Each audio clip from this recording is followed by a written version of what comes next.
Je lui ai dit de s'allonger, j'ai posé le canon sur sa tête, détourné le regard et appuyé sur la détente.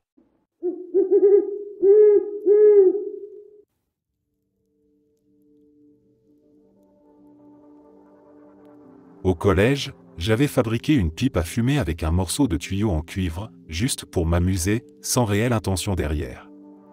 Je savais pourtant que fumer avec du cuivre n'était pas une bonne idée, que les vapeurs pouvaient être toxiques. Mon beau-père l'a trouvée, il me l'a prise et il s'est mis à l'utiliser. Il a continué à fumer avec cette pipe pendant des années. Je le détestais profondément parce qu'il me battait et me rabaissait sans cesse, alors je n'ai jamais rien dit. Je le laissais faire, en nourrissant au fond de moi une rancune qui ne faisait que grandir. Aujourd'hui, 30 ans ont passé et il vient d'être diagnostiqué avec un Alzheimer précoce. Les médecins pensent qu'il ne lui reste que quelques années à vivre. Quand j'y pense, je ne ressens aucune pitié pour lui. Au contraire, une part de moi espère qu'il pourrira en enfer pour tout ce qu'il m'a fait subir.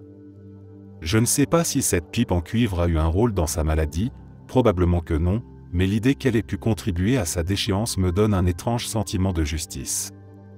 Comme si, d'une certaine façon, le mal qu'il avait semé finissait par se retourner contre lui.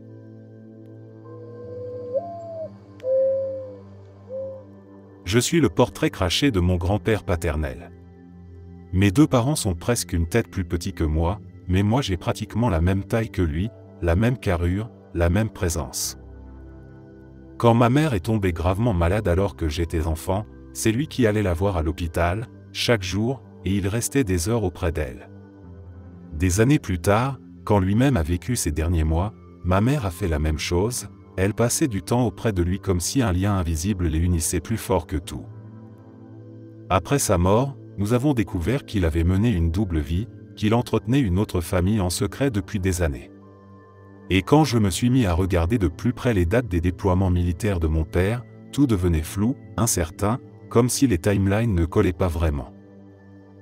En rassemblant mes doutes, les ressemblances physiques, les attitudes et ces étranges coïncidences, j'en suis venu à penser que je suis peut-être le fruit d'une liaison entre ma mère et celui que je croyais être seulement mon grand-père.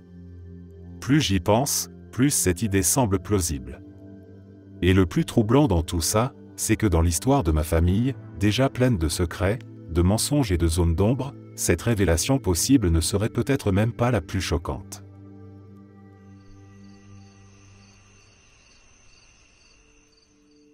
Je me suis toujours définie comme une femme moderne, progressiste, tournée vers ma carrière. Tout le monde autour de moi dirait que je n'ai pas vraiment de désir fort d'avoir des enfants, que je suis ambitieuse et concentrée sur mes objectifs professionnels. C'est l'image que j'ai donnée et que j'ai moi-même longtemps entretenue. Mais ces derniers temps, je sens les choses changer en moi. Après avoir traversé le stress constant des études et de la construction d'une carrière, je commence à regarder autrement cette voie que j'ai suivie presque par réflexe. Je découvre un autre côté, celui que je n'ai jamais vraiment pris au sérieux, celui de la maternité, du fait de rester à la maison pour élever ses enfants. Je suis encore au début de ma vingtaine, peut-être que ce ne sont que des envies passagères, mais je me surprends à ressentir du respect pour celles qui ont choisi cette vie. Je cherche depuis longtemps un sens, un but, quelque chose qui me donne l'impression d'exister vraiment. Et je réalise que peut-être, pour moi, ce but ne se trouve pas seulement dans une carrière bien remplie. Je commence même à comprendre ces discours que je rejetais avant, quand certaines disaient que la capacité de donner la vie avait une valeur unique. Bien sûr, je sais que les enfants ne sont pas une solution magique, que ce serait aussi un stress énorme. Mais si je dois être fatigué et sous pression, je crois que je préférerais que ce soit en élevant mes propres enfants plutôt qu'en donnant toutes mes forces à une entreprise qui ne m'apportera jamais ce genre de plénitude. Ce n'est pas un secret sombre, juste quelque chose qui surprend, parce que ce n'est pas l'image que je projette et ça va à l'encontre de ce que tout le monde pense de moi.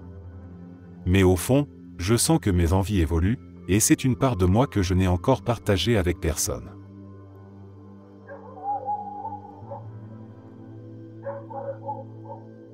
Quand j'étais adolescent, j'ai vécu une période étrange et difficile avec un camarade de classe. Pendant 1 an ou 2, de manière irrégulière, il trouvait toujours des occasions de me toucher sans mon consentement. À l'école, il posait souvent sa main sur mon sexe, il me frappait les fesses ou en profitait pour me mettre mal à l'aise dès qu'il en avait la possibilité. Personne ne semblait rien voir, les autres élèves étaient concentrés sur le professeur, et moi je restais figé, incapable de dire quoi que ce soit. J'étais très timide à cette époque, je n'avais presque pas d'amis, et j'avais peur de ce qui arriverait si je lui tenais tête. Je craignais qu'il me fasse du chantage, ou que la situation empire, alors je me suis tu et j'ai laissé faire.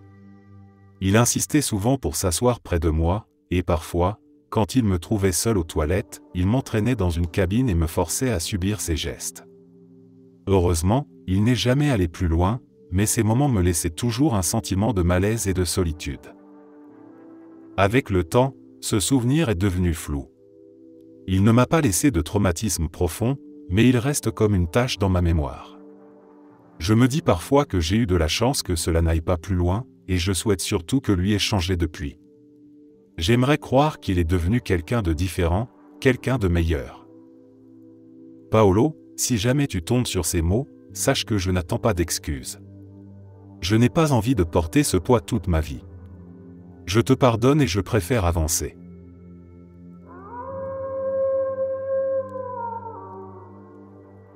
C'est comme si j'avais un trou à l'intérieur de moi et que toute la joie s'en échappait plus vite que je ne pourrais jamais la retenir. Cette sensation me poursuit depuis l'âge de 12 ans et elle ne m'a jamais vraiment quitté. J'ai essayé beaucoup de choses, j'ai parlé à des conseillers, j'ai pris des médicaments, j'ai même bouleversé des aspects entiers de ma vie dans l'espoir de me sentir différent, mais rien n'a réellement changé. Tout ce que j'ai tenté s'est révélé impuissant face à ce vide qui semble toujours plus fort que moi.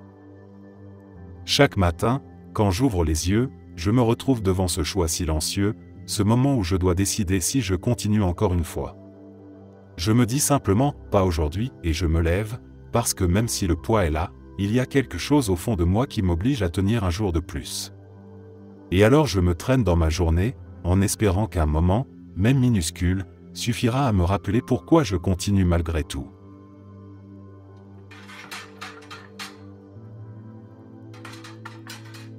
La seule personne à qui j'ai confié cette histoire est mon mari. Quand j'avais 8 ans, je voulais désespérément être apprécié par les garçons plus âgés du quartier. J'étais le plus jeune de la rue, à part quelques bébés, et je n'avais presque jamais de camarades avec qui jouer. Alors, le jour où un grand m'a remarqué, j'étais aux anges. Il, appelons-le Mike, m'a vu faire du vélo pendant qu'il jouait au basket avec un ami à lui, que j'appellerai Sean. Ils m'ont arrêté pour me parler de l'école, de mon vélo, de tout et de rien. Puis Mike m'a invité à entrer pour boire un coca. Comme mes parents n'en achetaient presque jamais, j'ai trouvé ça génial. À l'intérieur, la conversation a vite pris une tournure étrange. Je ne me souviens pas de tout, mais il y avait beaucoup de questions sur mon corps, mon sexe, les érections, et sur le fait de savoir si j'avais déjà vu celui d'un garçon plus âgé. Puis ils ont baissé leurs pantalons et m'ont encouragé à faire de même. Je ne voulais pas, mais Mike savait comment jouer sur mon insécurité. Il m'a manipulé en me disant des choses comme « Je pensais que tu étais cool, finalement non ». J'avais peur de perdre l'attention que je venais à peine d'obtenir, alors j'ai fini par céder. Ce jour-là, ils se sont limités à me faire les toucher. Mais ensuite, pendant des mois, jusqu'à ce que Mike parte à l'université, ça a continué. La plupart du temps c'était avec Mike seul, mais parfois Sean participait aussi. Il paraissait moins enthousiaste, mais il n'arrêtait pas pour autant. En gros, tout ce qu'un garçon de 19 ans pouvait infliger à un enfant de 8 ans, Mike me l'a fait subir. Le plus troublant, c'est que même si je détestais ces moments quand ils se produisaient, leur absence m'a pesé quand ça s'est arrêté. Je me sentais spécial quand Mike m'invitait chez lui. Après son départ et l'indifférence totale de Sean, j'ai retrouvé ce vide et cette solitude. Je n'ai jamais rien dit à mes parents. Aujourd'hui, plus de 30 ans plus tard, ils n'en savent toujours rien. Mike et Sean n'ont jamais eu à rendre de compte pour ce qu'ils m'ont fait. Mais il y a eu une forme de justice, il y a une dizaine d'années, Mike a été condamné à la prison pour avoir abusé d'un autre garçon. Je suppose qu'il y en a eu d'autres en plus de nous deux. Mais au moins, il a fini par être arrêté pour avoir fait du mal.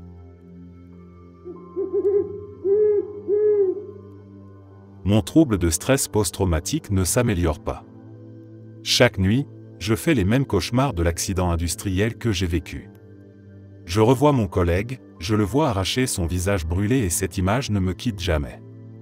Au début, je criais dans mon sommeil, je me réveillais terrifié, mais aujourd'hui je ne crie plus. La peur est toujours là, mais elle est devenue plus sourde, plus lourde, comme si elle s'était ancrée en moi et que je m'y étais habitué malgré moi. Même si je sais rationnellement que ce n'est pas ma faute, une immense culpabilité m'écrase à chaque instant quand je repense à ce qu'il a subi. Quand je ne dors pas, il m'arrive encore d'entendre son cri résonner dans le silence, comme un écho lointain qui glace mon sang et me replonge d'un coup dans cette scène. La thérapie que j'ai suivie n'a presque rien changé, comme si les mots n'avaient aucune prise sur l'horreur qui revient sans cesse. Il m'arrive parfois de rester éveillé jusqu'au matin, les yeux ouverts dans le noir, parce que je sais que si je m'endors je retournerai dans ce cauchemar. Et dans ces moments-là, je me sens piégé dans un cercle dont je ne vois pas la sortie, un cercle où le passé est toujours là, prêt à se répéter encore et encore.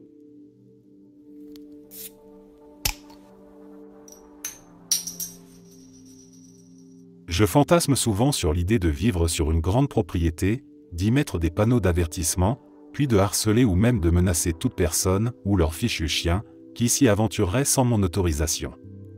J'en ai vraiment marre des gens et de leurs chiens qui me gâchent mes journées, encore et encore. Une version moins violente de ce fantasme serait de poser une clôture en fil barbelé tout autour du terrain et de planter, côté intérieur, une énorme quantité de cactus. L'intérieur aurait l'air magnifique, un lieu dont je n'aurais jamais envie de sortir. Mais la bordure dégagerait une ambiance très claire du genre « Vous n'êtes pas les bienvenus ici ». Je comprends désormais parfaitement pourquoi les riches font tout pour accumuler autant de terre, autant d'argent, et pour mettre le plus de distance possible entre eux et les gens ordinaires.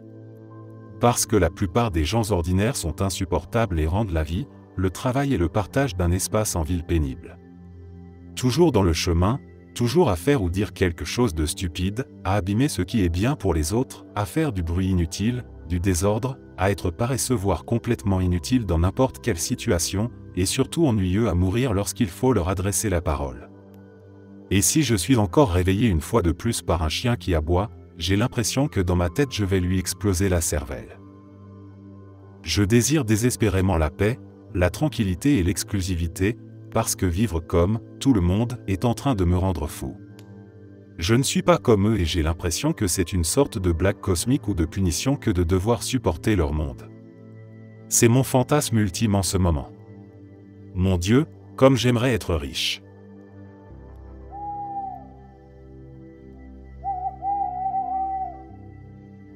Cela fait 6 mois que ma petite sœur s'est donné la mort et depuis, tout ce que je regarde et chaque personne à qui je parle me la rappelle d'une manière ou d'une autre.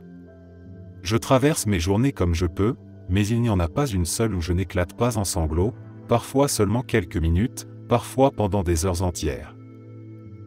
Je ressens une culpabilité immense d'être encore en vie alors qu'elle repose sous la terre froide. C'est une douleur qui me ronge en permanence et qui me fait haïr chaque dimanche, ainsi que le 29 de chaque mois, ces jours qui marquent un rappel brutal de son absence. Alors je fais semblant, je souris, je ris même par moments comme si j'étais habitué à cette perte, mais au fond je sais que ce n'est qu'un masque fragile.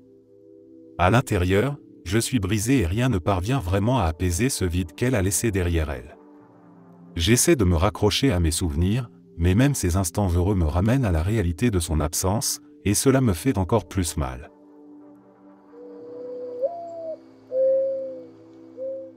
Pas moi, mais une amie proche.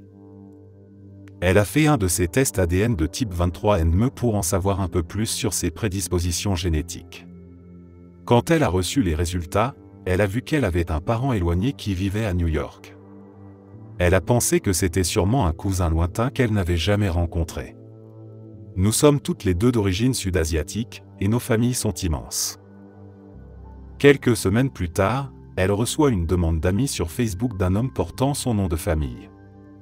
Il lui envoie aussi un message privé en disant quelque chose comme « Salut, je sais que c'est fou, mais je pense que tu es peut-être ma demi-sœur. » Mon amie a tout de suite paniqué et douté sérieusement de cette histoire.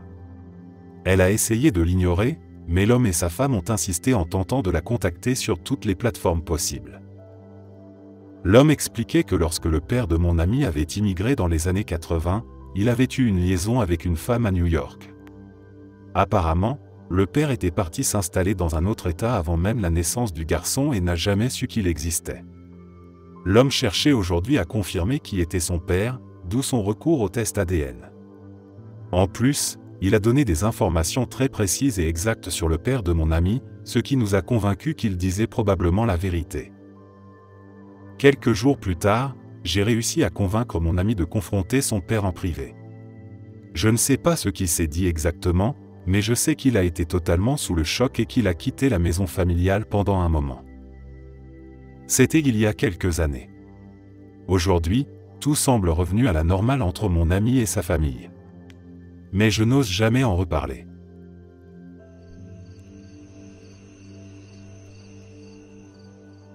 Je n'ai jamais obtenu mon diplôme universitaire. À mon dernier semestre, en dernière année, j'ai échoué à un seul cours, 3 crédits seulement. La cérémonie de remise de diplôme avait déjà été préparée, alors ils ont laissé tout le monde défiler comme si de rien n'était. Ce jour-là, quand mon nom a été appelé, j'ai marché avec les autres, j'ai serré des mains, j'ai souri aux photos, mais dans l'étui que l'on m'a remis, il n'y avait pas de diplôme. Depuis, personne ne le sait.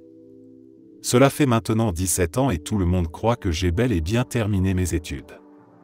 Je n'ai jamais eu le courage d'avouer la vérité, la honte m'a cloué au silence. Je n'ai même jamais eu la force d'y retourner pour repasser ce cours, pour récupérer ces 3 crédits manquants qui auraient tout changé. Alors j'ai construit ma vie sur ce mensonge discret, ce secret que je porte seul. Chaque fois que quelqu'un me félicite encore pour mon diplôme ou évoque mes années d'université, je ressens une pointe de culpabilité, mais je me contente de sourire. Parfois je me demande à quoi ressemblerait ma vie si j'avais eu le courage d'affronter ma honte, si j'avais simplement terminé ce que j'avais commencé. Mais au fil des années, le silence est devenu plus facile que la vérité.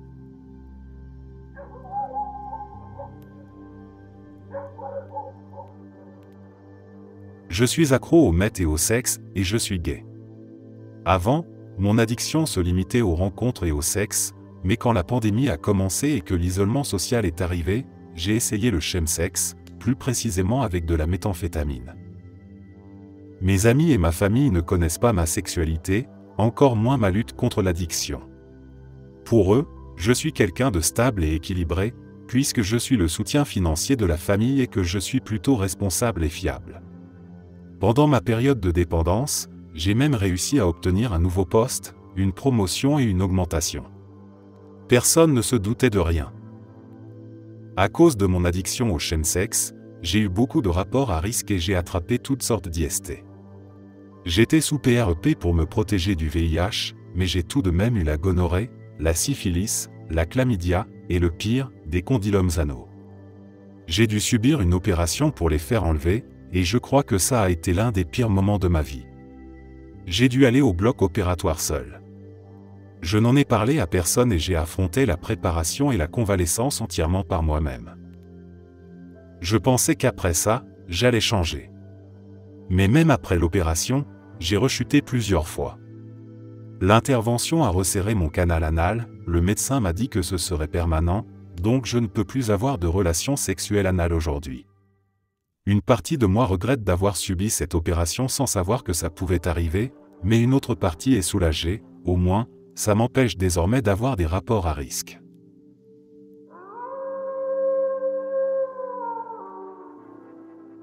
Ma grand-mère est atteinte de démence et cela fait des années qu'elle s'éteint lentement. La femme qu'elle était autrefois a complètement disparu.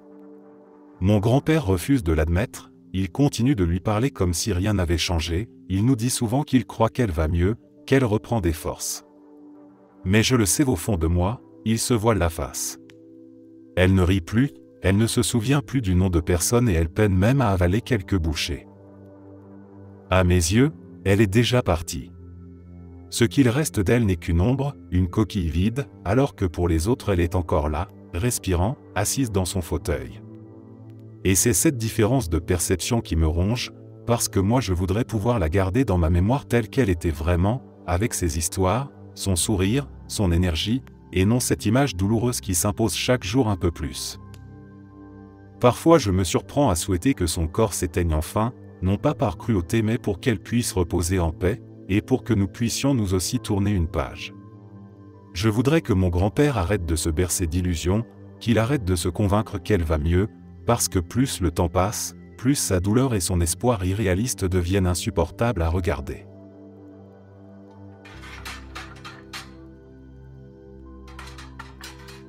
Il y a environ 10 ans, un homme a fait irruption chez moi. Enfin, pas exactement, il a frappé à la porte, j'ai ouvert, et il s'est précipité à l'intérieur. Il parlait des 4 cavaliers de l'Apocalypse et essayait de m'extorquer de l'argent en disant que sinon lui et ses frères de la fin du monde viendraient me tuer. C'était un type immense. Ancien de la Navy, si on peut croire ce qu'il racontait. Complètement ivre, la main couverte de sang, armé d'une bouteille cassée. J'étais terrifié. Je lui ai dit de partir.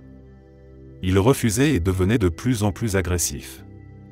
Je lui ai lancé que j'allais lui éclater la cervelle contre le mur s'il ne partait pas. Je n'avais même pas d'arme à feu à ce moment-là.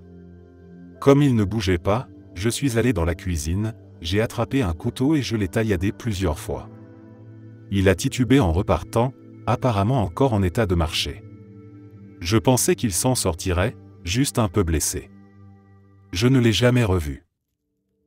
Quelques jours plus tard, un voisin m'a dit qu'on avait retrouvé un homme mort, avec des blessures au bras. J'imagine qu'il a fini par se vider de son sang.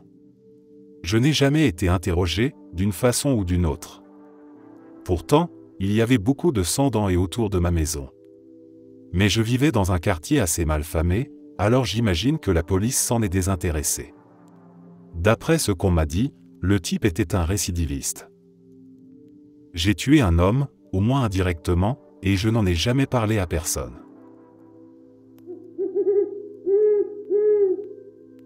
Quand j'avais 19 ans, je buvais dans la chambre de mon ex, elle avait 23 ans. Sans prévenir, j'ai commencé à voir des images qui m'ont figé de terreur. Je me suis retrouvé dans la salle de bain de ma grand-mère, et j'ai vu mon oncle, mort depuis que j'avais 13 ans. Il me faisait signe d'entrer dans la douche, et ses gestes, ses paroles, me ramenaient brutalement à l'âge de 5 ans. Tout me paraissait réel, comme si je n'étais plus dans cette chambre, comme si j'avais basculé ailleurs. Mon corps s'est refermé sur lui-même, je serrais mes genoux contre ma poitrine et je me balançais sans m'arrêter. Les yeux fermés, incapable de revenir, je n'étais plus qu'un enfant prisonnier de ce que je voyais. Heureusement, mon ex a compris tout de suite que je vivais une crise. Elle m'a parlé calmement, m'a posé des questions, et j'ai pu lui décrire ce qui se passait dans ma tête. Sa présence m'a empêché de sombrer complètement, et je me dis souvent que j'ai eu de la chance d'être avec elle à ce moment précis. Depuis, presque 10 ans ont passé, et je ne sais toujours pas expliquer ce qui s'est produit. Était-ce l'alcool qui a déclenché une hallucination, ou une mémoire enfouie qui a refait surface? Je n'ai jamais trouvé la réponse.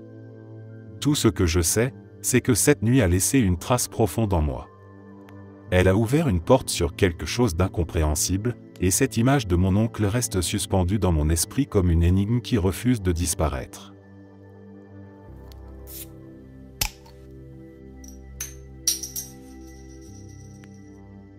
J'étais au lycée et une grande fille utilisait sa taille pour intimider et embêter les garçons plus petits. Elle était très masculine, sportive et toujours dans la confrontation. Un jour, j'en ai eu marre de la façon dont elle me poussait autour, alors j'ai griffonné au crayon sur un mur de l'escalier quelque chose d'assez méchant à son sujet, mais je n'ai pas pu l'effacer. Pris de panique, je me suis barré en vitesse. Elle a fini par voir ce que j'avais écrit et, furieuse, elle a cru que c'était son ex. Elle l'a alors confronté et l'a violemment attaqué dans la cour. Résultat, elle a été suspendue pendant 1 mois pour intimidation et violence envers ses camarades. Tout ça, en réalité, avait été déclenché par ce que j'avais écrit, mais je ne l'ai jamais avoué à personne. J'avais environ 13 ans, elle en avait 17. Des années plus tard, je l'ai recroisée. Elle m'a raconté qu'après cet épisode, elle avait dû changer d'établissement et suivre de longues années de thérapie de gestion de la colère, tout ça à cause de cet incident. Ce n'est pas qu'elle avait un passé difficile, au contraire, elle venait d'un milieu très privilégié. Mais elle avait une colère incroyable en elle. C'était l'une des personnes les plus rageuses que j'ai jamais rencontrées.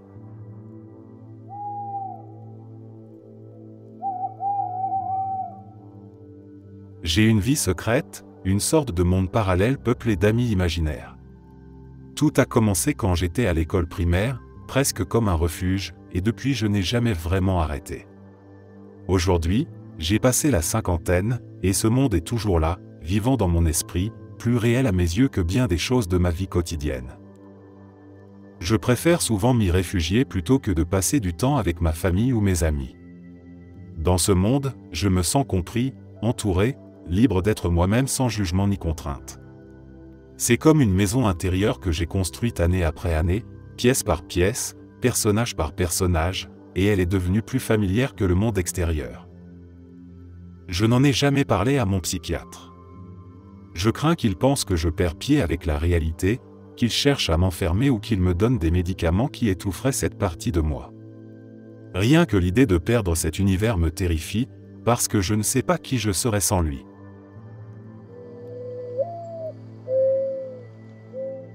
Quand j'étais mineur, je faisais du camp sur des sites de discussion. J'ai aussi posté des photos nues sur Tumblr à l'époque où c'était très populaire, toujours en étant mineur.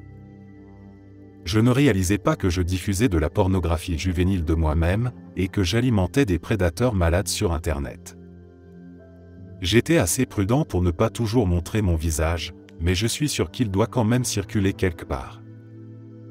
Aujourd'hui, rien que d'y repenser, ça me fait horreur. J'en ai parlé une fois à une thérapeute, mais j'ai arrêté les séances avant qu'on puisse aller plus loin sur ce sujet.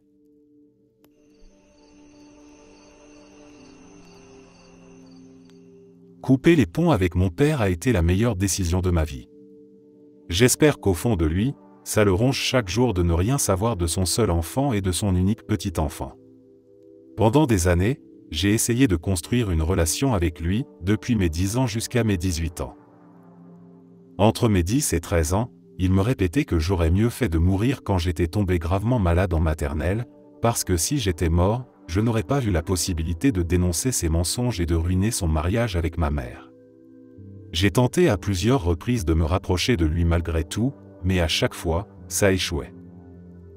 Pour ma mère, pour l'aider financièrement, je me forçais encore à lui rendre visite.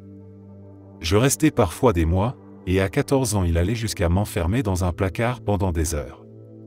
Quand j'ai eu 16 ans, jusqu'à mes 18 ans, il pensait qu'en m'achetant des choses, en sortant son argent, il pourrait se faire pardonner. Mais à cet âge, je travaillais déjà et son argent n'avait plus aucun pouvoir sur moi. Je me demande parfois s'il avait raison, si je mérite ce qu'il m'a dit et fait subir. Mais il me suffit de regarder mon enfant pour savoir que ce qu'il m'a dit était monstrueux. Jamais je ne pourrais penser des choses pareilles à propos de mon fils, jamais je ne pourrais souhaiter sa mort.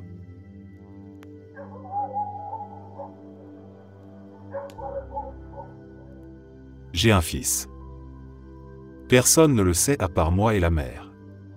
C'était une très bonne amie à moi, une femme un peu solitaire, qui n'avait jamais eu de petite amie et qui approchait de la quarantaine. Elle avait toujours rêvé d'un mari et d'un enfant, mais à ce stade, elle avait compris que si elle ne trouvait pas de mari, elle voulait au moins avoir un enfant. Elle a dépensé 12 000 $ pour une insémination artificielle, avec seulement 12% de chances de succès. Cela n'a pas fonctionné et, avec son salaire d'enseignante, elle voyait son rêve de maternité s'éloigner. Et comme le temps jouait contre elle, surtout pour avoir un enfant, l'urgence était réelle. Alors j'ai pris les devants. Nous avons tout mis au clair et nous avons décidé que l'histoire officielle serait qu'elle avait eu recours à une insémination artificielle et qu'elle ne connaissait pas l'identité du père. Nous sommes allés voir un avocat et avons payé une bonne somme pour m'exonérer de toute responsabilité légale. J'ai toujours vu ça comme si j'avais fait un don dans une banque de sperme et qu'une personne en avait fait l'usage. Si elle avait poursuivi les tentatives médicales, ça lui aurait coûté 12 000 $ à chaque fois. Avec cette méthode, elle pouvait essayer autant de fois qu'il le fallait. Heureusement, il n'a fallu que quelques essais. Nous attendions ces périodes d'ovulation et je faisais mon don. Donc oui, techniquement j'ai un fils. Mais pour tout le monde, je reste un homme sans enfant.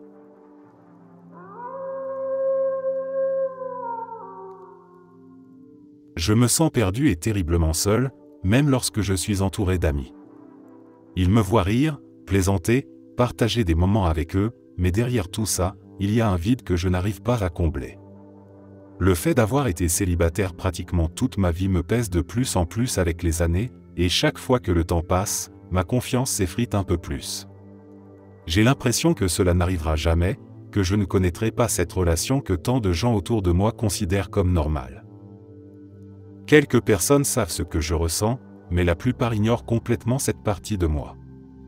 Ils me croient heureux parce que j'ai construit ce masque depuis longtemps, une façade que je montre au monde chaque jour. Je souris, je fais semblant d'être à l'aise avec ma vie, mais quand je me retrouve seul, je sens à quel point tout cela sonne faux. Parfois je me demande si je suis destiné à vivre ainsi, à donner le change en public et à m'effondrer en silence quand personne ne regarde. Je rêve de rencontrer quelqu'un qui verrait au-delà de cette façade, qui comprendrait mes failles et mes peurs. Mais au fil du temps, ce rêve paraît de plus en plus lointain, et la solitude devient une compagne dont je ne sais plus comment me débarrasser.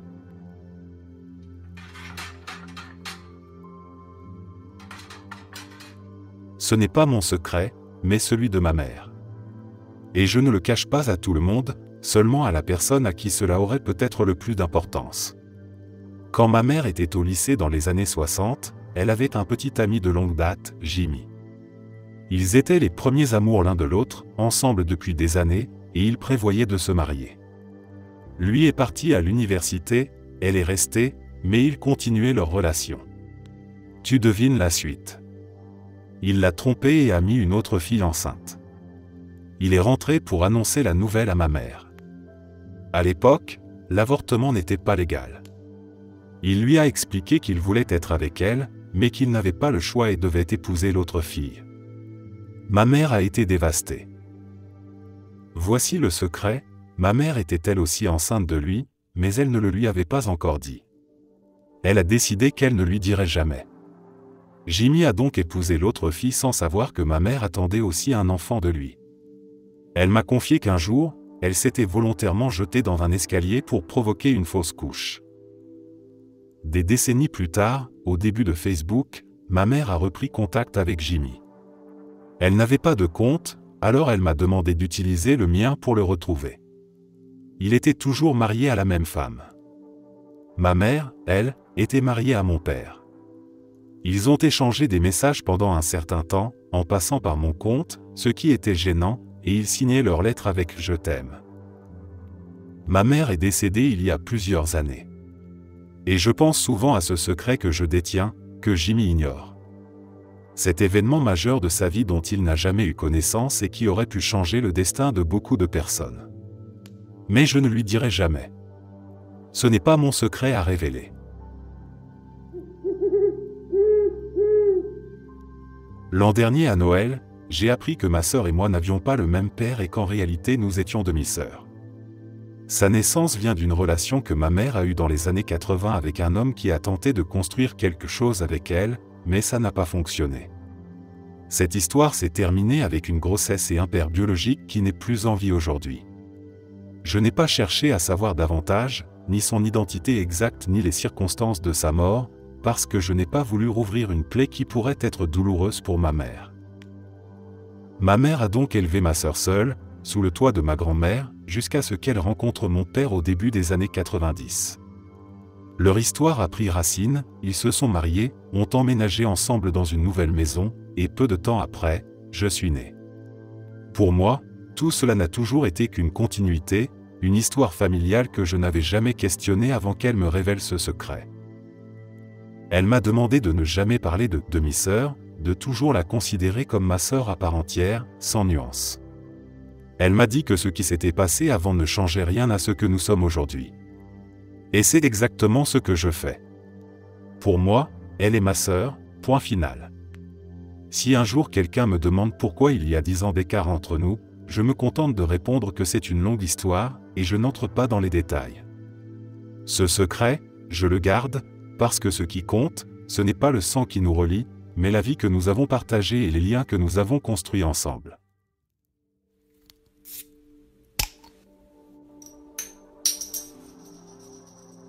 Je me bats avec des troubles alimentaires depuis au moins une dizaine d'années. Cela va et vient par vagues. Je sais que ce n'est pas sain, mais une part toxique de moi aime cette sensation de vide. Il y a plusieurs années, c'était vraiment grave. J'étais à mon poids le plus bas, j'avais le cerveau embrumé, du mal à respirer. Quand j'ai recommencé à manger, mon ventre gonflait énormément, même si je n'avalais qu'une petite quantité. L'année dernière, j'ai pris du poids et ma dépression ainsi que mon anxiété se sont vraiment aggravées pendant un certain temps. Ma famille pense que je ne veux pas passer de temps avec eux. En réalité, je voulais juste rester chez moi, parce qu'essayer mes vêtements et imaginer me montrer en public me donnait envie de mourir. C'était mentalement plus simple pour moi de ne pas sortir. Je sens malheureusement que je retombe peu à peu dans mes anciennes habitudes alimentaires destructrices.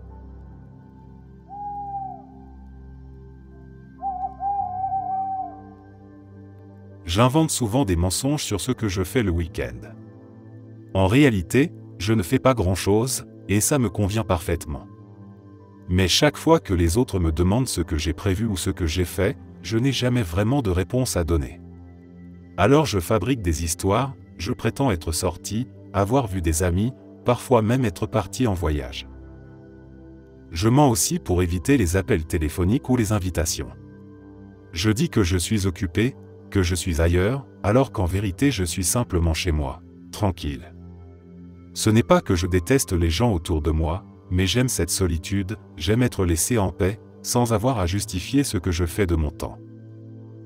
À force, c'est devenu une habitude, presque un réflexe. Quand quelqu'un me demande mes plans, je réponds avec une petite fiction qui me permet d'échapper aux regards et aux attentes.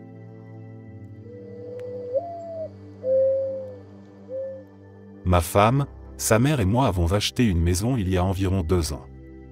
En parlant avec les voisins, j'avais appris que la famille qui vivait ici avant nous avait une fille qui fréquentait de mauvaises personnes. Une nuit, quelqu'un est venu frapper à notre porte en disant qu'il avait besoin d'essence. Nous sommes pourtant au bout d'une longue allée, il n'y a aucune chance que quelqu'un vienne frapper chez nous par hasard pour demander de l'aide. J'ai pensé qu'il cherchait plutôt les anciens occupants. Une autre fois, un dimanche matin alors que je préparais des pancakes pour la famille, 4 shérifs sont venus frapper à la porte en disant avoir reçu un appel au 911 qui s'était interrompu et qui provenait de la maison. Nous n'avons pas de ligne fixe et je leur ai assuré que ma femme et notre fils de 2 ans n'avaient pas passé d'appel. Ils ont mentionné le nom des anciens propriétaires, je leur ai expliqué que nous avions emménagé cette année et ils ont paru satisfaits de la réponse avant de repartir. Un jour, en faisant des travaux de jardinage, j'ai discuté avec le voisin. Il avait vu les voitures de police et m'a demandé ce qui s'était passé.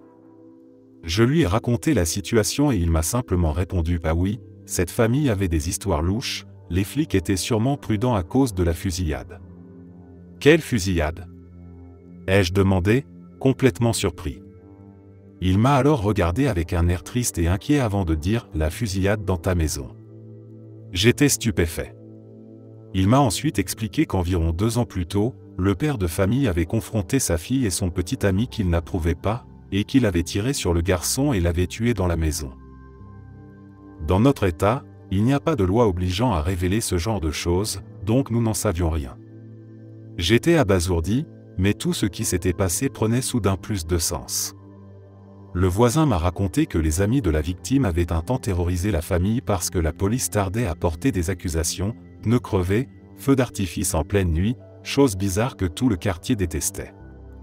J'étais choqué mais je me suis contenté de dire « C'est dingue, mais s'il te plaît, ne dis jamais ça à ma femme ni à ma belle-mère, elles sont du genre à être facilement effrayées par ce genre d'histoire. »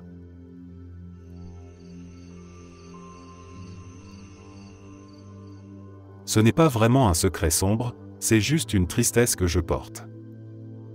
Je vis dans une petite ville où tout le monde se connaît plus ou moins, où chaque personne a un lien direct ou indirect avec une autre. J'ai de la famille ici, j'ai des amis aussi, certains très proches, d'autres plus éloignés, mais dernièrement j'ai l'impression que tout le monde m'a oublié ou bien qu'ils se sont lassés de moi. On ne m'invite plus aux sorties, ni aux petits rassemblements, ni aux événements qui, avant, semblaient aller de soi. Nous avions un groupe de discussion, un endroit où tout le monde échangeait, et depuis une dispute avec une seule personne du groupe, tout a changé. J'ai fait des efforts pour recoller les morceaux, j'ai tendu la main, mais ce n'était plus jamais comme avant. À présent, je me retrouve souvent seul, la plupart du temps même, et je vois leurs sourires affichés sur les réseaux sociaux. Parfois ils cachent leurs publications de moi, mais j'ai un autre compte privé que certains d'entre eux suivent encore, et là je tombe sur leurs photos, leurs fêtes, leurs moments de complicité.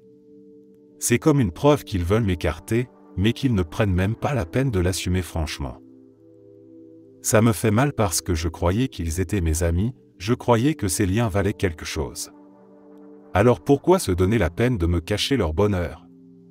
Pourquoi ne pas simplement me dire que je ne fais plus partie du cercle? Cette hypocrisie me blesse encore plus que l'exclusion elle-même. Il m'arrive de penser que je voudrais tout laisser derrière moi. Disparaître d'ici, couper tous les ponts et partir ailleurs, dans un endroit où personne ne me connaît. Recommencer à zéro, sans devoir porter le poids de ses souvenirs. Là-bas, je serais peut-être seul, mais au moins ce serait une solitude choisie, une liberté retrouvée, au lieu de cette impression constante d'être rejeté par ceux que je croyais proches.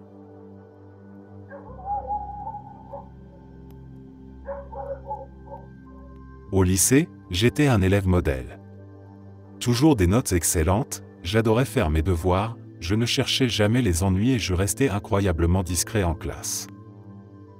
Il y avait pourtant un gars qui suivait aussi les cours avancés avec moi.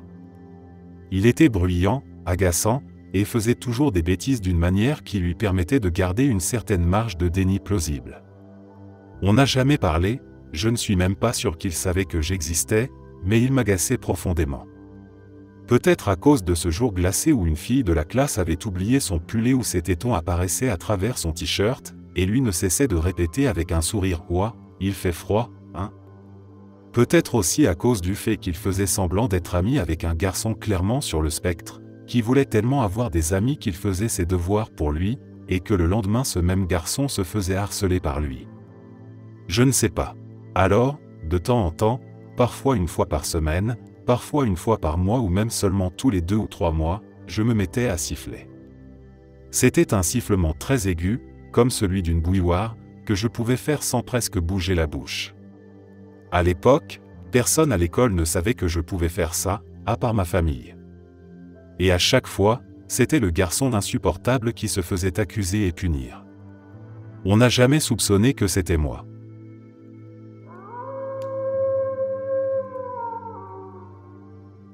Il y a 10 ans, quand j'étais trésorier d'une église, j'ai volontairement coulé ses finances. Les 2 pasteurs en place touchaient des sommes indécentes pour la maigre quantité de travail qu'ils faisaient.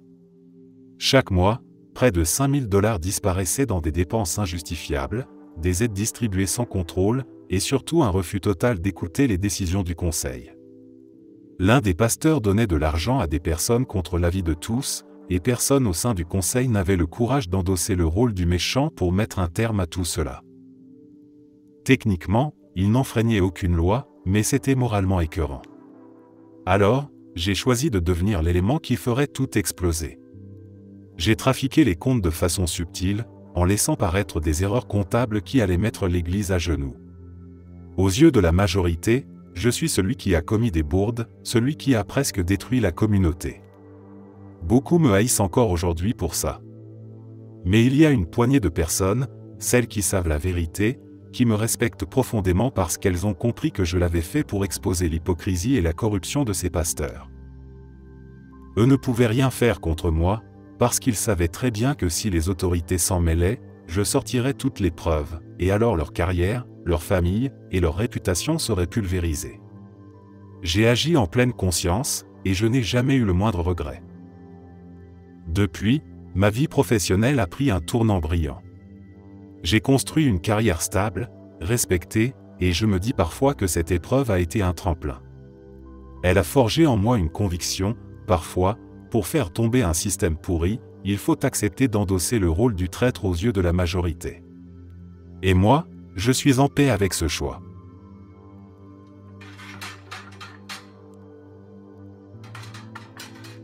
Quand j'étais enfant, probablement vers 9 ou 10 ans, je rentrais à la maison avec mon chien après être allé chez quelqu'un dans le quartier. Il a coupé par le coin et a traversé en diagonale la cour d'une vieille dame vraiment méchante qui habitait au bout de la rue. Elle se trouvait dans son jardin à ce moment-là, en train de s'occuper de ces superbes rosiers qu'elle avait plantés le long de la clôture avec son voisin. Mon chien, un golden retriever très affectueux, ne s'est même pas vraiment approché d'elle et n'a évidemment rien fait de menaçant. Pourtant, elle l'a aspergé sans ménagement avec une sorte d'insecticide ou de produit chimique qu'elle utilisait pour ses roses. J'ai couru jusqu'à la maison avec mon chien et je l'ai rincé au tuyau. Il a beaucoup toussé mais à part ça il semblait aller bien. Je n'ai rien dit à mes parents parce que, pour une raison idiote, je pensais que j'allais avoir des ennuis d'avoir laissé le chien entrer dans son jardin. Finalement je suis content de ne pas leur avoir dit, parce que cette nuit-là j'ai décidé de descendre en cachette, de passer par la petite fenêtre de la salle d'eau, et d'aller jusque chez elle pour couper tous les rosiers sur lesquels je pouvais mettre la main.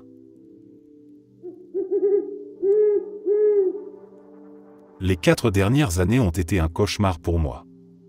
Je n'avais jamais vraiment pris conscience à quel point j'étais seul dans ma vie, mais cette période m'a forcé à l'affronter. J'ai perdu beaucoup d'amis, et ceux qui restaient ont fini par me montrer leur vrai visage, des mensonges, de l'indifférence, des promesses creuses. J'ai découvert que je ne pouvais pas compter sur eux, et ça m'a brisé encore plus. À cela s'ajoute une vérité que je cache depuis longtemps, j'ai contracté une maladie sexuellement transmissible incurable. C'est arrivé parce que j'ai fait confiance, parce qu'après avoir attendu 2 ans suite à mon viol, j'ai cru pouvoir avancer. Mais on ne m'a rien dit, on m'a exposé à ça sans mon consentement. Je porte aujourd'hui cette réalité en silence, parce que ma famille est très religieuse et je refuse d'être à nouveau l'enfant problème, celui qu'on regarde de travers, celui qu'on n'ose plus toucher. Depuis, je tombe plus souvent malade. Un simple rhume ou une grippe s'accroche à moi bien plus longtemps. Ça fragilise mon corps, ça accentue mes angoisses, et en plus de ça, je me bats avec des problèmes d'infertilité qui me rappellent encore ce que cette maladie m'a volé. Ces dernières semaines, j'ai traîné une grippe pendant presque 1 mois, incapable de m'en débarrasser, et je sens que ça me ronge physiquement et mentalement. Je garde tout ça en moi, mais la vérité, c'est que je suis épuisé. J'ai souvent eu des pensées suicidaires, depuis des années même. Mais la peur de rater, la peur de faire encore plus de mal autour de moi, m'a retenu jusqu'ici. Ce qui me détruit surtout, c'est cette impression constante que je n'arriverai jamais à être à la hauteur, ni aux yeux de ma famille, ni pour qui que ce soit.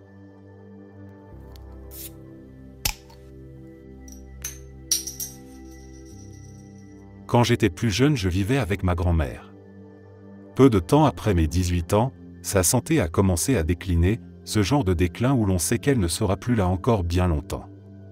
Pendant des mois, j'ai fait de mon mieux pour m'occuper d'elle. Je l'amenais à l'hôpital quand c'était nécessaire et je faisais tout ce que je pouvais. Nous avions aussi quelqu'un qui venait chaque jour pour l'aider dans les choses que je n'étais pas en mesure de faire. Ce que ma famille ne sait pas, c'est que la nuit où elle est décédée, j'étais dans le salon en train de regarder la télévision. Mon chien était couché dans son lit avec elle et j'ai commencé à l'entendre gémir puis aboyer. J'ai tout de suite compris ce qui se passait. Je savais que si j'agissais, je pourrais peut-être la sauver. Mais je ne voulais plus la voir souffrir, je ne voulais plus la voir vivre avec autant de douleur et dans l'incapacité de faire quoi que ce soit par elle-même. J'ai donc fait le choix de la laisser partir avant d'appeler qui que ce soit. Elle avait vécu 92 ans et le seul regret que j'ai, c'est qu'elle est morte 1 mois après la date où j'aurais dû obtenir mon diplôme si je n'avais pas été renvoyé de l'école. À ce moment-là, elle était encore assez en forme pour assister à ma remise de diplôme. Je m'en veux encore de la stupidité dont j'ai fait preuve à cette époque.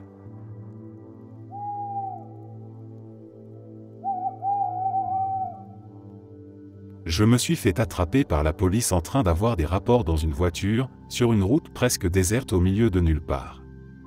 Au départ, je savais que c'était une idée stupide, j'étais sceptique, mais les choses ont dégénéré vite, jusqu'au moment où je me suis retrouvé complètement nu quand on a frappé à la vitre. C'étaient des policiers, et à partir de là, ça a viré au cauchemar. Ils nous ont retenus pendant presque 1 heure, nous menaçant, exigeant de l'argent pour ne pas prévenir nos familles. Chaque minute semblait durer une éternité. Puis, sans prévenir, ils se sont mis à frapper violemment le garçon qui était avec moi, le rouant de coups, et après ça seulement, ils nous ont laissés partir. Le pire, c'est qu'avant de nous relâcher, ils nous ont dit qu'on recevrait des avis officiels à la maison. Pendant des semaines, j'ai vécu avec cette peur constante, chaque appel sur mon téléphone, chaque coup à la porte me donnait des sueurs froides.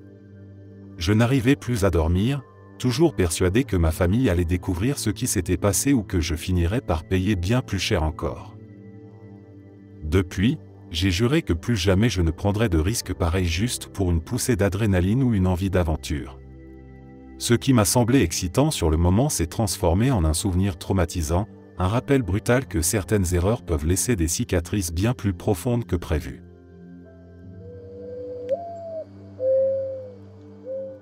Mon meilleur ami a violé mon ex-petite amie et je ne peux en parler à personne, parce que je suis censé faire comme si ça n'était jamais arrivé, puisqu'elle ne veut rien qu'il se passe.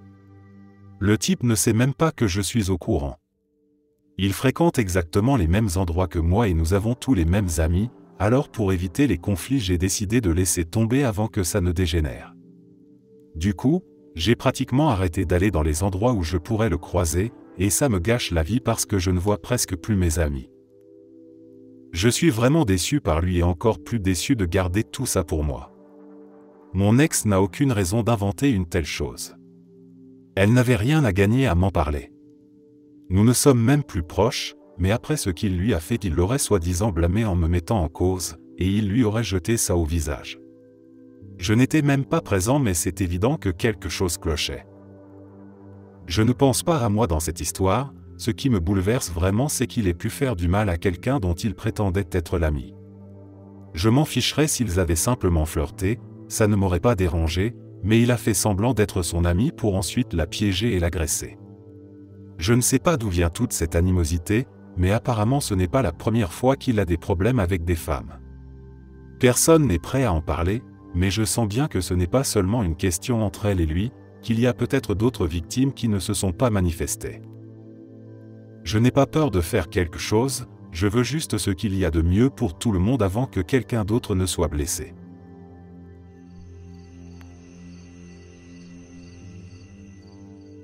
J'ai couché avec la fiancée de mon meilleur ami, et je sais que ça fait de moi une ordure. C'est une faute que je ne peux pas justifier, et dès que c'est arrivé, la culpabilité m'a frappé de plein fouet. Ce n'était pas un simple écart ou une erreur passagère, c'était une trahison envers quelqu'un qui comptait vraiment pour moi. Je ne suis pas une personne cliniquement dépressive, mais l'intensité de ce poids m'a écrasé au point de me faire penser au pire. Pendant un moment, je me suis senti tellement envahi par la honte et le dégoût de moi-même que des idées suicidaires me traversaient. Ce n'était pas parce que je voulais mourir, mais parce que je n'arrivais pas à supporter ce que j'avais fait ni à imaginer comment vivre avec. Je lutte avec cette contradiction, d'un côté, je veux me convaincre que je peux avancer, que je peux apprendre de cette trahison, mais de l'autre, j'entends encore cette voix intérieure qui me répète que je ne mérite pas le pardon. Ce n'est pas seulement mon ami que j'ai blessé, c'est aussi la version de moi-même que je croyais connaître.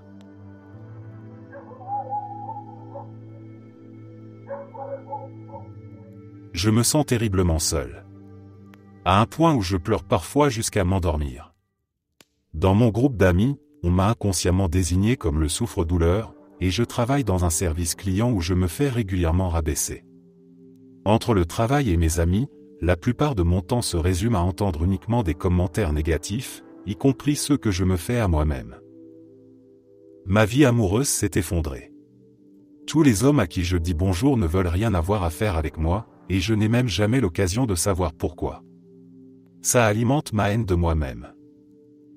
Je pense être une personne correcte, plutôt pas mal physiquement je crois, mais je ne suis pas très intéressant. Je n'ai pas de véritable passe-temps, alors quand je ne sors pas avec des amis, je reste seul à la maison, dans un silence complet.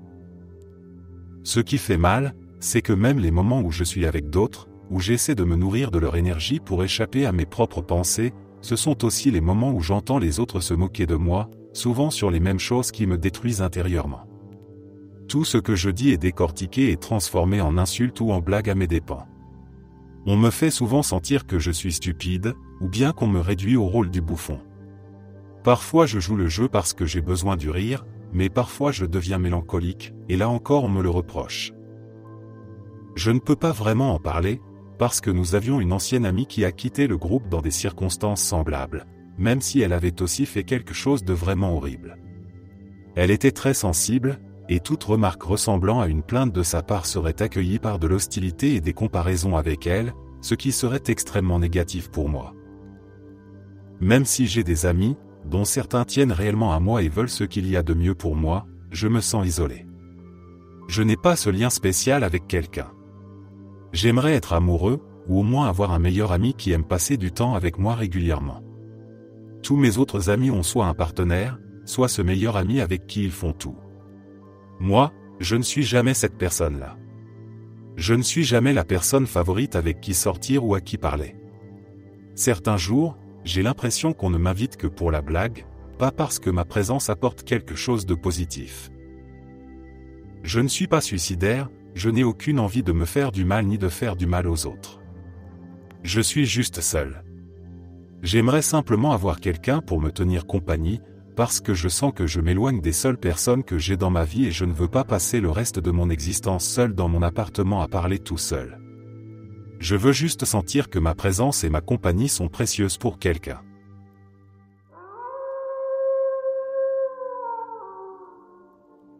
Mes finances ne tiennent plus debout, je gagne beaucoup trop peu pour pouvoir vivre et presque tout ce que je touche part directement dans les factures. Il ne me reste quasiment rien une fois que j'ai payé l'appartement, l'électricité, le téléphone, l'internet et le prêt d'études. Ce n'est pas comme si j'achetais des choses inutiles, ce sont simplement les dépenses de base, ce qui est nécessaire pour continuer à vivre normalement. Chaque mois je vois mon compte se vider avant même que le mois ait vraiment commencé et la peur grandit, parce que je sais qu'un jour très bientôt je pourrais perdre mon appartement. L'idée de me retrouver sans toit me hante mais je n'en ai parlé à personne. Personne autour de moi ne se doute de ce que je traverse, je continue à sourire, à donner l'impression que tout va bien, alors qu'en réalité je me bats pour garder un minimum de stabilité. Je me couche le soir avec des pensées qui tournent sans fin et je me réveille avec la même inquiétude, en me demandant combien de temps je pourrais encore tenir. Pourtant je continue, parce qu'il faut bien avancer, même si je me sens seul face à tout ça.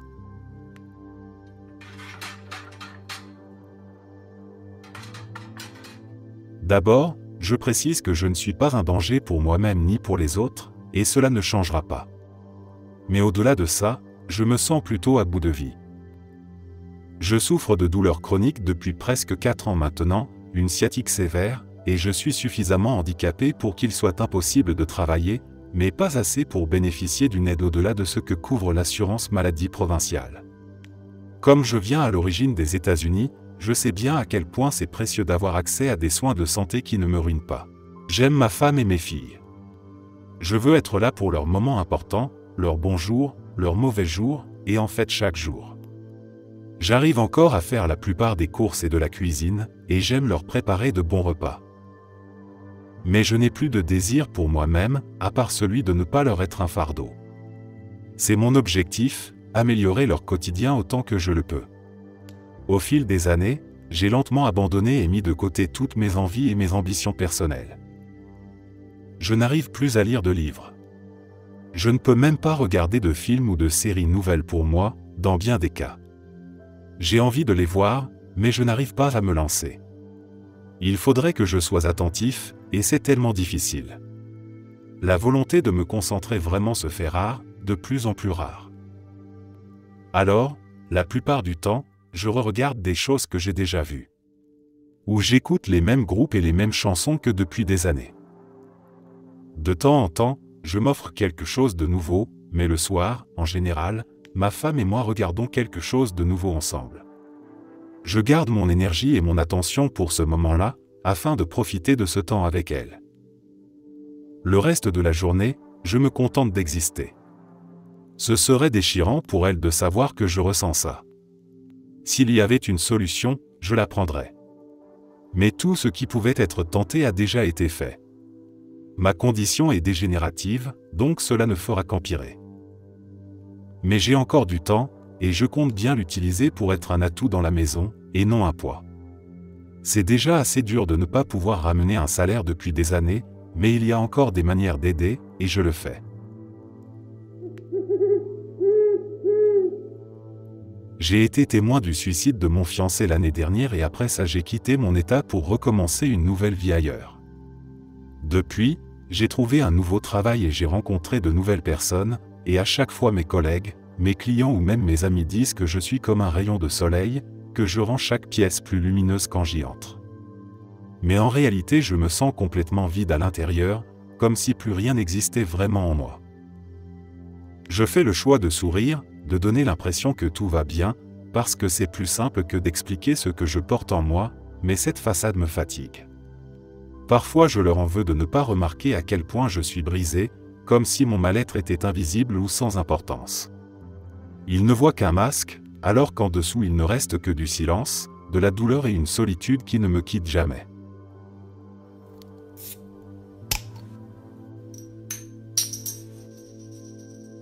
Il y a des années, un dealer que je connaissais m'a demandé de garder un paquet d'argent pour lui. C'était un type vraiment dangereux, il vendait de l'héroïne et de la cocaïne. Il attendait son procès pour une 3e infraction et il se préparait à l'envoyer en prison pour un bon moment. Il pensait que, puisque je n'étais pas impliqué dans ce milieu, il pouvait me faire confiance, et il avait raison. J'ai accepté sans problème et il m'a remis un sac contenant 125 000 $ en billets de 100. Ce n'était pas comme on pourrait l'imaginer, les billets étaient simplement entourés d'élastique et la liasse faisait à peine 5 ou 6 cm d'épaisseur. Chaque semaine environ, il me demandait de détacher 5 000 $ et de le retrouver quelque part pour lui remettre. Ça a duré des mois. Finalement, alors qu'il ne restait plus que 10 000 $, il s'est fait arrêter en train de vendre pendant sa liberté sous caution, et cette fois il n'est pas ressorti. Sa petite amie n'a cessé de m'appeler pour réclamer le reste de l'argent mais je l'ai ignoré. Je savais qu'elle allait simplement tout sniffer ou se l'injecter. Il a finalement écopé de 20 ans de prison. Un mois après son incarcération, il s'est pendu. J'ai gardé ces 10 000 $ et je n'en ai jamais parlé à personne.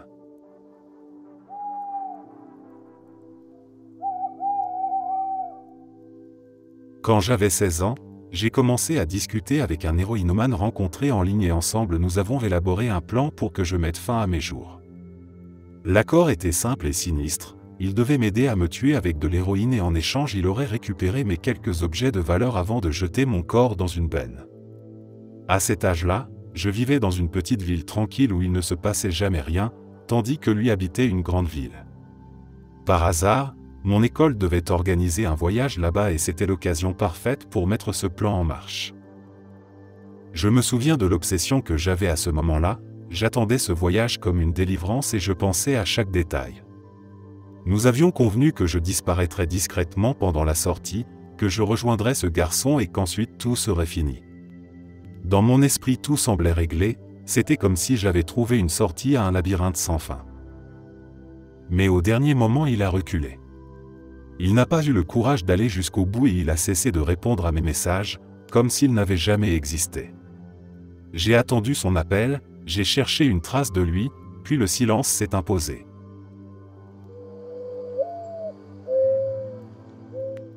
J'ai commis l'adultère pour sortir d'un mariage abusif. Mon premier mari était mentalement et émotionnellement violent. Je ne réalisais pas à quel point mon mariage relevait du syndrome de Stockholm. Un ami de mon mari, qui vivait lui aussi une relation semblable, m'a ouvert les yeux sur la toxicité de ma situation. Il a quitté sa femme et nous avons commencé une liaison. Tout le monde pense que je l'ai fait pour le sexe, mais en réalité j'espérais que mon mari se mettrait en colère et me jetterait dehors. Bien sûr, cela n'est pas arrivé parce que, pour lui, j'étais sa propriété et il s'est battu pour me récupérer. J'ai tenu bon et j'ai fini par réussir à partir. Son ami et moi sommes mariés depuis 32 ans, heureux. Cela fait si longtemps que tout le monde croit que c'est mon premier mariage. J'ai une place respectée dans ma communauté et personne ne sait la vérité. Mes enfants, tous issus de mon premier mariage, appellent mon mari actuel papa. Je n'en parle pas parce que l'adultère n'a jamais été une question de sexe. J'aurais juste aimé être assez forte pour partir de la bonne manière.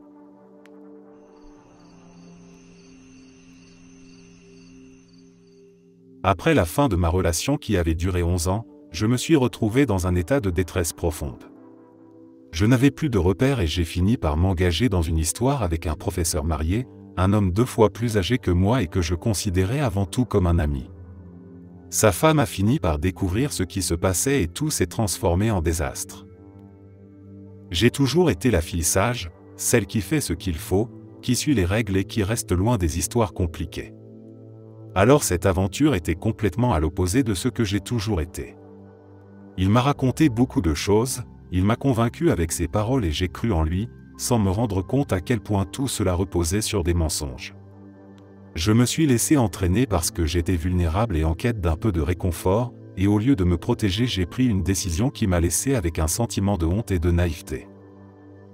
Je me demande comment j'ai pu me laisser piéger de cette manière, comment j'ai pu oublier qui j'étais pour tomber dans une situation aussi destructrice.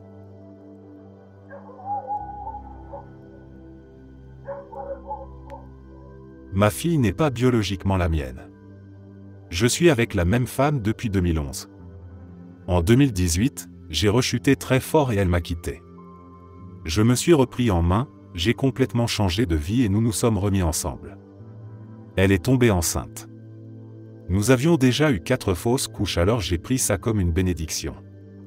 La première fois que j'ai tenu ma fille dans mes bras, elle devait avoir 1 semaine à peine et elle m'a fait le plus grand sourire.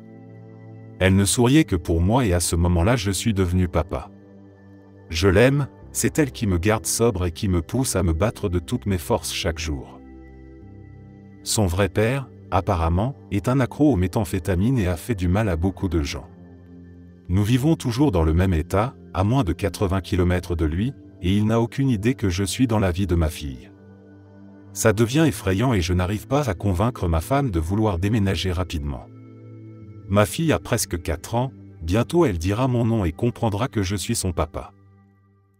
Mes parents ne sont pas au courant, surtout mon père, parce que je ne sais pas comment il réagirait. Ma mère m'a tenu éloigné de lui pendant 18 ans. Tout ça me fait mal chaque jour et je voudrais juste quitter cet endroit pour aller loin, là où je me sentirais en sécurité avec ma fille. Je vous aime tous.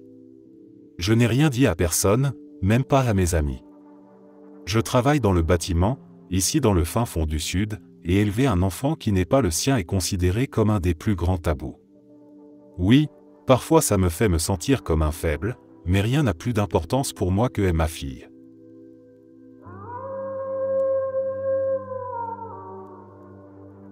Je pars bientôt du pays pour de longues vacances et tout le monde est au courant. Mais ce que personne ne sait, c'est que je ne suis pas certain d'avoir l'intention de revenir. En réalité, mon voyage ressemble davantage à une tentative de recommencer ailleurs qu'à de simples vacances. Mon idée est de m'installer là-bas, de voir si je peux construire une nouvelle vie, loin de ce que j'ai toujours connu. Je garde ce secret pour moi, je souris quand on me demande ce que je vais visiter, je donne des réponses légères et vagues, mais au fond je sais que je cherche une échappatoire. J'ai besoin de distance, j'ai besoin de savoir si je peux exister autrement, sans les habitudes, sans les regards et sans le poids de tout ce que je laisse derrière. Peut-être que je reviendrai un jour, peut-être pas. Pour l'instant je n'en sais rien. Tout ce que je sais, c'est que je pars avec l'espoir de trouver un endroit où je pourrais enfin me sentir libre et recommencer à zéro.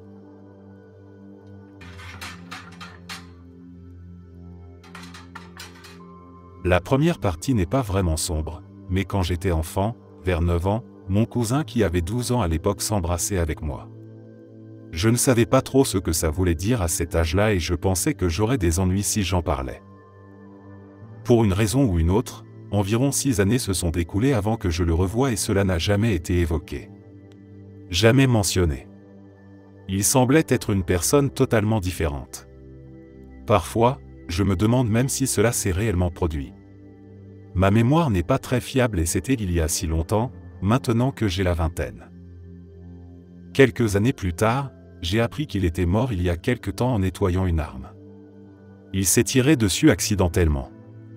Ma grand-tante, qui est sa grand-mère et qui l'avait en grande partie élevé, est convaincue que c'était un accident. Mais j'ai des doutes. Il avait grandi entouré d'armes et savait parfaitement comment elles fonctionnent, comment les vider et tout le reste. Les chances qu'il ait oublié de vider la chambre me paraissent assez faibles.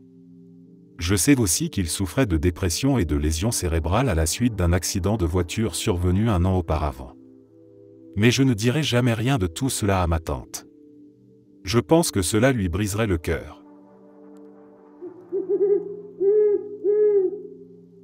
Je ressens encore de la culpabilité pour la mort de quelqu'un. L'histoire remonte à plusieurs années, à l'époque où je travaillais comme portier dans un bar. Une soirée, un homme plus âgé, visiblement ivre, s'est présenté pour entrer. J'ai vu son état et, en suivant mon rôle, je lui ai refusé l'entrée. Il a insisté mais j'ai tenu ma position, persuadé que je faisais ce qu'il fallait. Peu après, il s'est retrouvé impliqué dans une altercation à proximité et il est mort à la suite de cet incident. Depuis, je n'arrive pas à m'empêcher de penser que s'il avait franchi nos portes, il serait peut-être encore vivant. J'ai l'impression d'avoir contribué à ce qui s'est passé, même si je sais que je ne faisais que mon travail. Ce poids est resté en moi et je n'en parle presque jamais. Pour la plupart des gens, ce n'est qu'un détail du passé, un événement parmi d'autres, mais pour moi c'est une ombre qui me suit.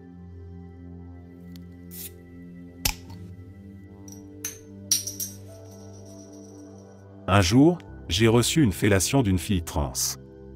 Je le regrette encore aujourd'hui et cela m'a laissé une sorte de traumatisme que je n'arrive pas à effacer de mon esprit. L'histoire derrière tout ça est simple mais lourde à porter. J'étais avec cette fille, nous avions commencé à discuter et le moment est venu où elle a décidé de passer à l'acte, mais elle insistait pour que ce soit uniquement une fellation et rien d'autre. J'ai accepté, sans me douter de ce qui allait suivre. Ce n'est qu'au dernier instant qu'elle m'a révélé qu'elle était trans. Je ne suis pas transphobe, mais ce fut malgré tout l'une des expériences les plus difficiles de ma vie. Je n'ai pas réussi à être excité, je n'ai pas pu aller jusqu'au bout, et finalement j'ai simplement dit que je ne pouvais pas continuer. Je me suis levé, j'ai quitté la pièce, et ce moment est resté gravé en moi comme un souvenir amer.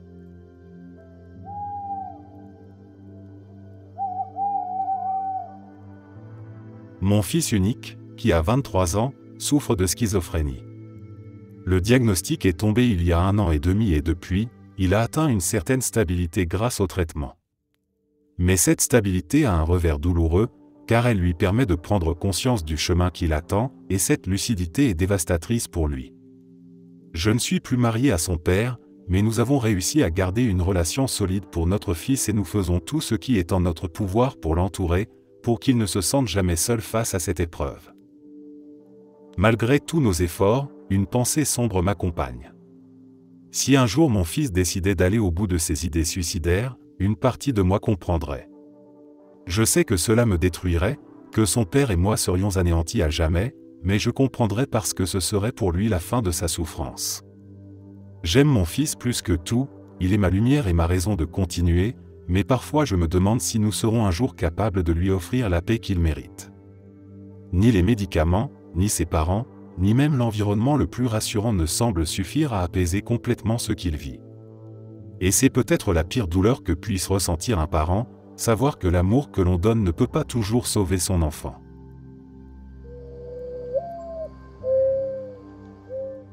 Mon mari est mort dans un terrible accident de voiture en 2016. Il avait 32 ans et moi 30. Nous n'étions mariés que depuis moins de 2 ans et sa disparition a été absolument dévastatrice.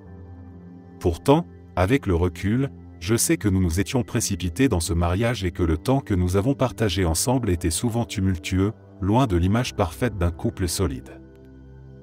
J'ai passé la plus grande partie de mes 20 ans à élever seul mon enfant, en travaillant pour un salaire à peine au-dessus du minimum. C'était une période dure, où chaque mois ressemblait à une bataille pour s'en sortir. Puis, l'année dernière, j'ai terminé ma licence avec mention, un accomplissement qui m'a donné la force de tout changer. J'ai déménagé dans un nouvel état et j'ai décroché un emploi confortable, bien mieux payé que tout ce que j'avais connu jusque-là. Je gagne aujourd'hui 3 fois plus que dans mes anciens postes et j'adore ce que je fais. Je savoure le fait de pouvoir voyager, d'offrir de nouvelles expériences à mon enfant et de construire une vie que j'aurais à peine osé imaginer 6 ou 7 ans plus tôt. La vérité, aussi difficile soit-elle à dire, c'est que je ne serais pas arrivé là si mon mari n'avait pas eu cet accident. Sans cette rupture brutale, je serais probablement resté enfermé dans une vie de petit boulot ou dans le rôle de mère au foyer, sans véritable perspective. Sa mort a effacé une partie de mon passé et m'a offert malgré moi une nouvelle page à écrire, et cette nouvelle vie me réussit étonnamment bien. Le paradoxe, c'est que je travaille aujourd'hui dans le domaine qu'il rêvait d'intégrer, à la place même qu'il espérait atteindre un jour. Je ne suis pas reconnaissante qu'il soit mort, je ne me réjouis pas de cette perte, mais je ne ressens pas non plus le manque que je crois être censé éprouver. C'est un aveu difficile, car on attend de moi que je garde une douleur éternelle, alors qu'en réalité je me suis reconstruite, et je vais même bien mieux que je ne l'aurais cru possible.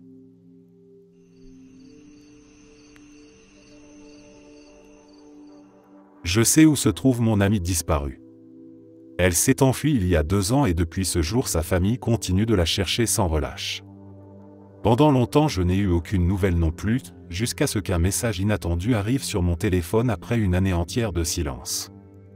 C'était elle me disait qu'elle était à Los Angeles et qu'elle avait choisi de refaire sa vie là-bas, loin de tout ce qu'elle avait laissé derrière elle. Depuis, je porte ce secret comme un poids. Sa famille reste dans l'angoisse, elle affiche encore des avis de recherche et elle garde l'espoir qu'un jour elle réapparaisse, mais moi je connais la vérité. Je sais qu'elle vit, qu'elle a pris sa décision, et je comprends aussi qu'elle ne veuille pas revenir. Pourtant je n'arrive pas à me défaire de la culpabilité de garder le silence. Chaque fois que je vois ses proches espérer, chaque fois que j'entends leur voix trembler quand ils parlent d'elle, j'ai le sentiment d'être complice d'un mensonge. Mais elle m'a supplié de ne rien dire et je respecte sa volonté, même si c'est difficile. Entre la loyauté envers une amie et la douleur de ceux qui l'attendent encore, je reste prisonnier d'un choix impossible.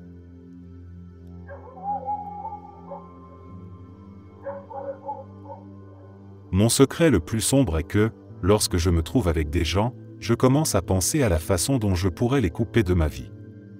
Même si ce sont des personnes avec qui je semble passer de bons moments, même si je ris et que je profite de leur compagnie, une partie de moi ne peut s'empêcher d'imaginer le soulagement que je ressentirais en les écartant complètement. Je sais que c'est étrange, parce que j'aime avoir des amis et de la famille, j'aime partager des instants chaleureux, mais malgré cela je suis attiré par l'idée de me retrouver seul, sans aucune obligation, sans aucun lien qui me retienne. Cette solitude me fascine, presque comme une promesse de liberté. Il y a quelque chose d'excitant à imaginer une vie où plus personne ne m'attend, où je pourrais disparaître du quotidien des autres et n'exister que pour moi. C'est une pensée récurrente, silencieuse, que je garde cachée. Elle surgit dans des moments où tout semble normal, quand je devrais simplement être heureux d'être entouré. Et pourtant elle me poursuit, comme si mon esprit cherchait toujours à revenir vers cette idée de rupture totale, d'isolement complet.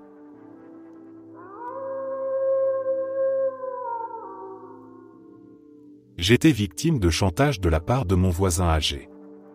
Normalement, ça ne voulait rien dire d'extraordinaire, remplacer le démarreur de sa voiture, aider sa femme au jardin, l'emmener à ses rendez-vous médicaux, bref, des services de voisinage. Mais un jour, il a frappé à ma porte et m'a dit que leur colis, Samson, commençait à vieillir. Il avait 14 ans et avait quelques problèmes, arthrite, incontinence, crise, etc. Il m'a dit qu'il n'avait pas assez d'argent pour le faire euthanasier et qu'il voulait que je m'en charge. Je lui ai répondu que s'il lui n'avait pas assez d'argent, moi je n'en avais sûrement pas non plus. Il m'a rétorqué, « Tu as bien ce revolver de cow-boy, non ?» J'ai catégoriquement refusé. Samson me paraissait en forme. Je lui ai dit que je pouvais le prendre avec moi, mais il a dit non.